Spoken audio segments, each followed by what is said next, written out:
What's up, guys? Welcome to Tea Time with Paris and Nicole. We are the Rowan family coming back at you. It's been a minute since we've done one of these, but we are getting back into our weekly routine of spilling all the tea.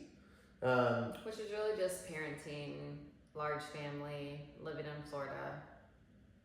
Yeah. Info, right? Yeah. No, I thought it was just pure gossip. I don't think we have like great tea per se. But we do have good parenting tea, I guess. We do. Yeah. We do. All right. So something we wanted to talk about was that summer's coming up and... Summer's here. What do you mean? Summer is here.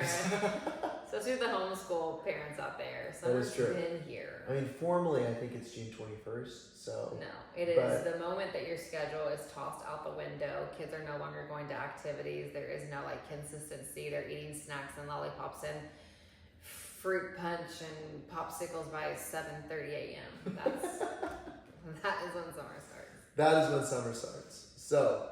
to all you parents who are already on the summer schedule, we understand. And there's lots of still fun to be had amidst all the chaos. But anyway, we wanted to just be a source of encouragement because I feel like in times we're kind of preaching to the choir. Because like we get to the end of the day, well, this is, the end of the week for us at this point, and we're kind of just like, what just happened? Where did the week just go? And where's our tribe? Where's our family? Where are you?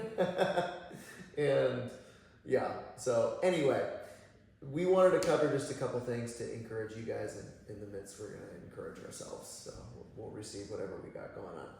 I think one of the big things, being on social media, being a presence on social media here on YouTube, Instagram, seeing other people do things is, at least for me, something that I've realized that, I don't know if it's a struggle, but it's something that's always in the back of your mind. Is you see something or somehow or some way that someone does something, you're like, man, I really wish I was better at that. Like, I wish, I could just be chill at home all day and not have a concern in the world and just, be super at peace with whatever my children were doing. Like, wow, you have a real gift for that. And what I call that is comparison. So you start seeing other people and the way they do life, like there are different facets of life, and you see their strength, and you're like, wow, I'd really like to take that strength and then apply it all into me, but I don't feel the capacity to be able to do that, or maybe my stage of life is different.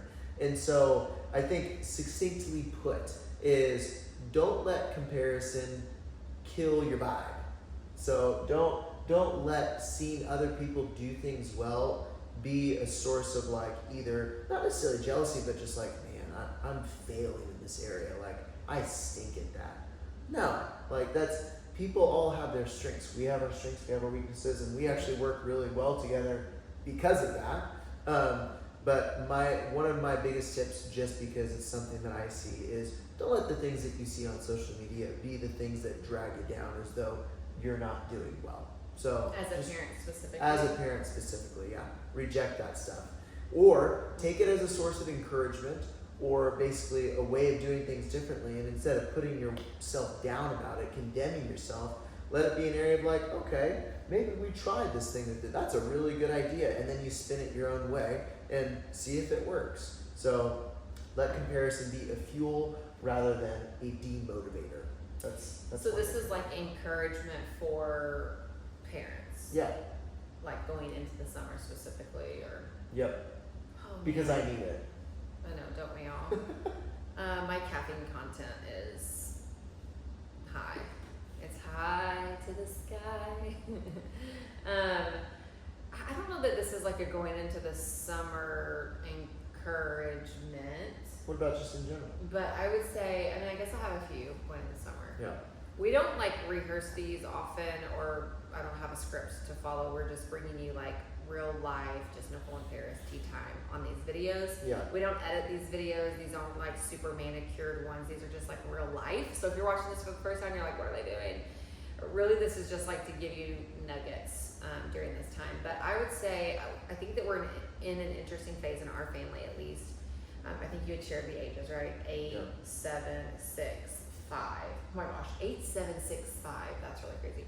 And then 1.5, almost 2. So they're all in different developmental stages, but one of the things that I've been noticing, at least with my 3 older kids, I don't know, even Remington, our 5-year-old, has said this a few times, but I've heard this leading up to summer. So-and-so gets to do this, why can't we?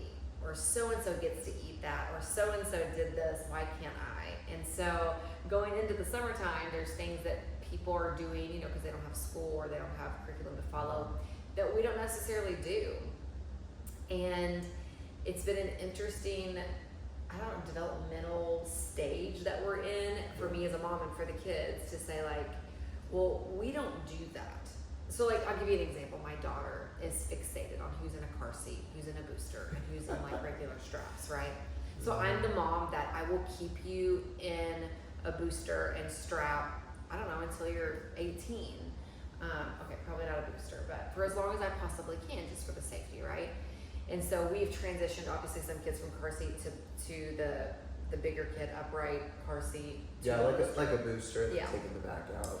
And so they're always asking or watching, oh, they didn't have a booster or they didn't have a car seat. And I just have to consistently say, I'm not their mommy. I'm not called to protect them. That's their mommy's area of authority. And I am called to protect you. I am your area of authority, which they don't always love.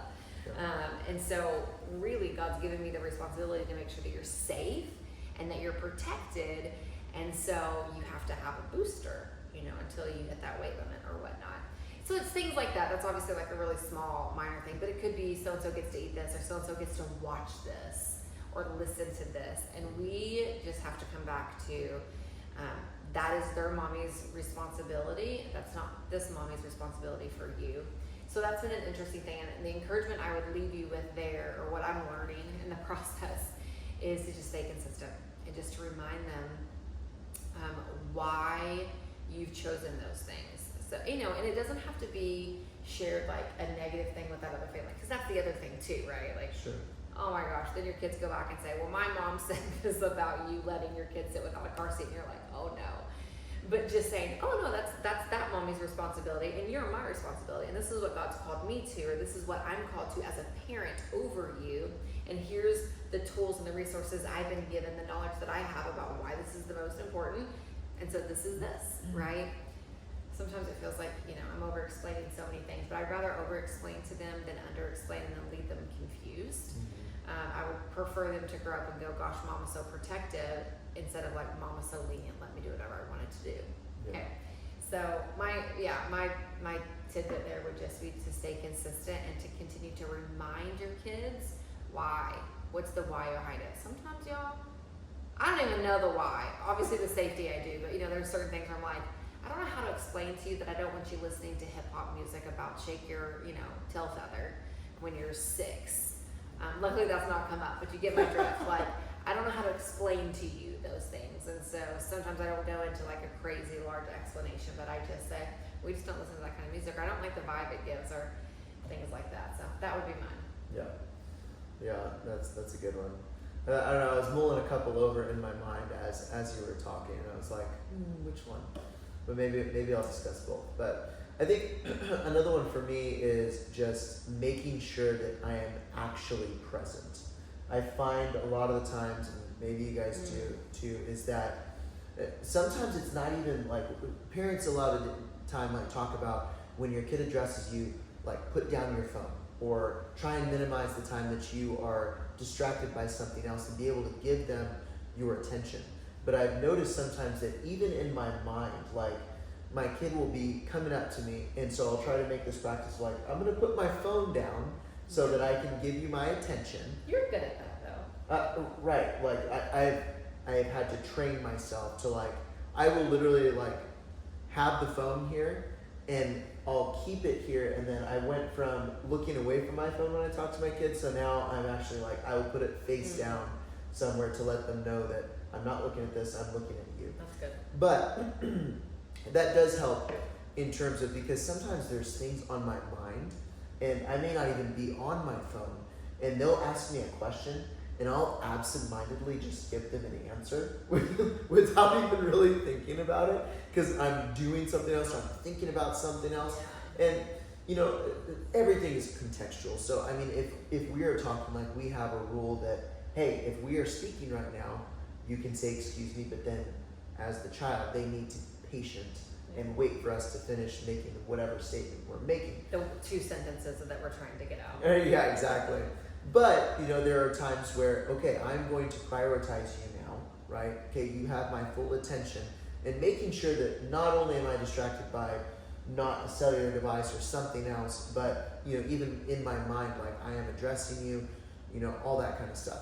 And I feel like that that presence, though it may not be perfect, you know, because there's times where I'm doing something too, and maybe I'm a little frustrated that, like, you're coming to me in the middle of something, but just as long as I'm being present with them, you know, especially when the schedules are different, like I said, right now, so we don't have the same kind of activities, so we're kind of reestablishing schedule, and so I work here from home, so that's the other thing is, sometimes, you know, I get that knock, or someone's coming over and I'm in the middle of something, I'm like, okay, like, this isn't your fault, you're not used to this schedule right now, so, hey, Dad's working, I can take a minute, you know, what do you need right now? And then giving them that attention. So just being present. Being present. In intentional ways. Yep, exactly. And that doesn't have to be perfect. Again, you always hear that phrase is presence over perfection. And you know, that can be anything. That can be while you're doing the dishes. Sometimes I'm like, okay, I've been in this kitchen for 30 minutes and you guys we're moving on. I don't need to have all of this done right now. Like, we can go do this and then I'll come back later. So good, but it's like, how do you realistically do that?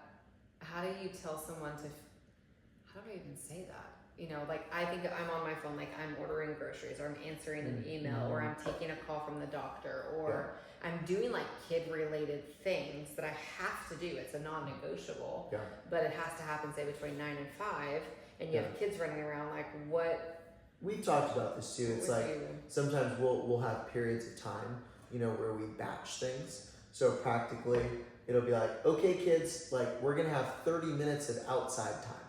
And so there's a set time, like we've talked about this. And in that time, like, you're around, obviously not just letting the baby run around, because we have, you know, a 1.5-year-old, but it's like, okay, I've set this time frame for 30 minutes so that I can get X done, right?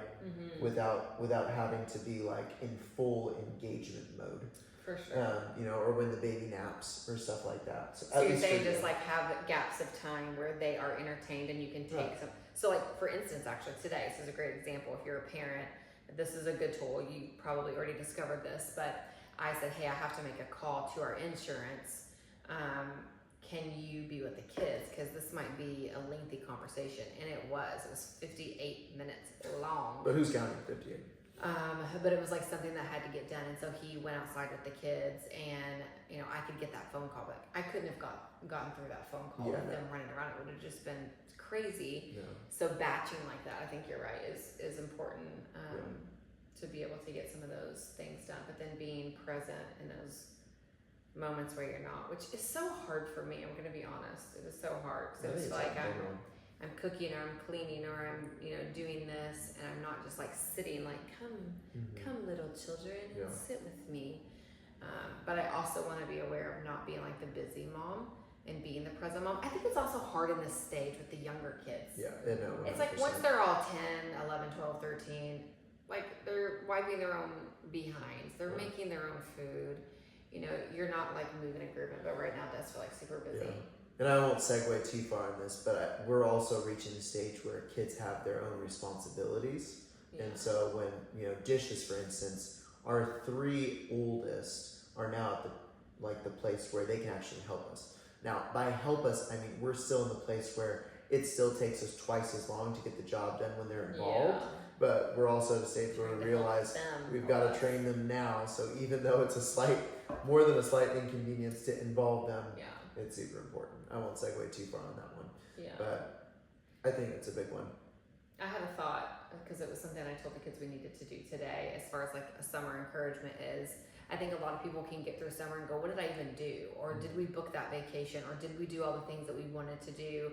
And especially if you have littles, it's like, was this just complete chaos? And so something we've done the past couple years is we've created just like on a piece of paper all the things our kids wanted to do over the summer. And so this will be like year 3 or year 4 that we've done it. And you guys, I went from like needing everything to be printed and laminated and beautiful to just realizing like it's just not realistic in my stage of life. And so for the past few years, I've just gotten out a good old piece of paper and a marker. And I've been like, okay, Roar, what's one thing you want to do this summer? You want to go to the pool? Awesome, go to the pool. What's one thing you want to do, Rosella? Rev, like, and then just write down so they each feel like they're getting to do something. And normally, you know, they're excited to do what their sibling has suggested. But then I just hang it on the refrigerator. And when we do it, I check it off or I mark through it. And it not only shows the kids, like, you're having a really awesome summer by doing all these fun things, but for you as a parent to recognize, oh no, we did do fun things. And it doesn't have to be extravagant things like go to Hawaii or go here. It can literally be have an art day. Go to the dollar store and pick out a fun new toy. Go to the pool, do a slip and slide. You know, go to the beach. It can be really simple. It doesn't have to be extravagant or expensive, but simple things that they get to come up with and that you actually feel like, oh no, we actually did do some things. Yeah. Maybe there's some house projects on there or something too for you to feel successful. But that's sure. been, you know, a fun little thing to create with them that we were actually talking about today on the car ride home of when are we going to make our summer list? So if you are trying to figure out what to do with the summer and not make it just what did we do at the end, that's a great way. Yeah, no, I agree. I think one other thing, and this is a little bit more specific, and so this is just something that I think we are trying to put more value on is worshiping as a family. So which is so chaotic. Right now it's crazy, but that's okay. In our shorts, we have some videos of like our home worship. Yeah, but it's something that I've been really convicted of recently, and so I've made a point now that like once a week we have a set time where we do family worship. And this past one that we did, it wasn't anything extravagant. I think we sang maybe 2 songs. We read one short chapter that was maybe 7 verses long. You know, it was still chaotic. We do value order in the home during the time, but we still want to let the kids. Well, you have a baby, a 1.5-year-old running around, needs water, needs a diaper change. You got attitudes and all sorts of stuff going on. But I think one of the biggest things that I liked, and I did it based on the Lord's prompting in the moment, was we had the kids stand in the middle and all the other kids one put at a hands. time. One at a time. And so like Rorik went, first, or whoever went first, and all the kids, we all came around them and then prayed. And we didn't make every single person pray. We asked, hey. Well, you didn't make anybody. You just said, does anybody want to pray for this? Right, Good. exactly. And so we got to take turns praying over one another. And I really just liked that practice of being able, in the comfort of their own home right now, to pray over one another. Someone that's familiar, and then have that be able to translate to, outside of the home. So that's something that we're really trying to prioritize this summer, is making sure that we're worshiping together as a family, we're praying together as a family on a consistent basis. And then also just having biblical principles for our why. It's not just because, just because Dad said so, or because I want you to be a human being. Like, there's some biblical substance or foundation for why we do what we do. And we use bribery. And there's that, and we call it incentive. Yeah, it was bribery today. In the car, we were listening to, it's called The Books of the Bible. Oh, and yes. The Books of the Bible, that one, yeah. And I told the kids, I'll pay you $40 if you can memorize the books of the Bible by the end of the summer.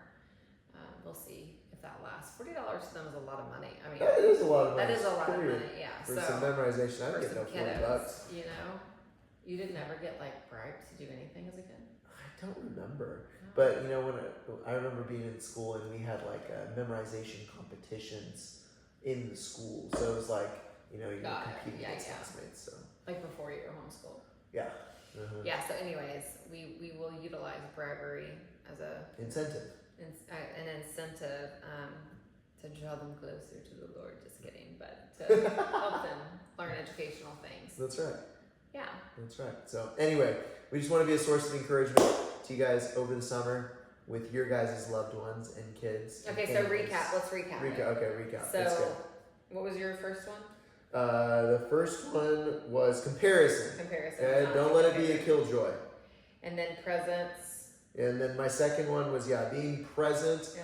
Okay, and is presence over perfection. So Yeah. just having moments where you are there, 100%.